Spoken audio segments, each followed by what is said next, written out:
gets too hungry.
Howdy, folks. I've owned a zillion different guitar amps, but I always come back to Marshalls. I can't speak to live, but as a rock producer for what I do, they sit best in mix.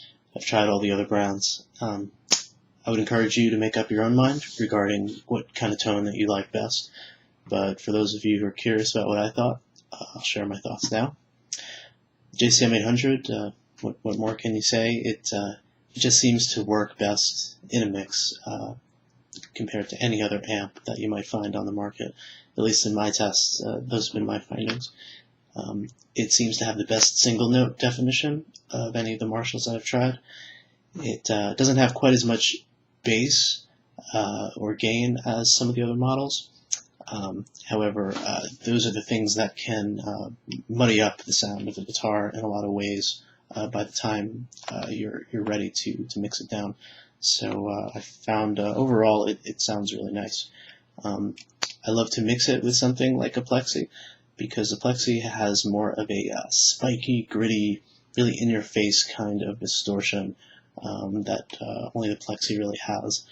The one that you heard in these clips has a post-phase inverter master volume on it, which allowed me to achieve that really high breakup sound at lower volumes.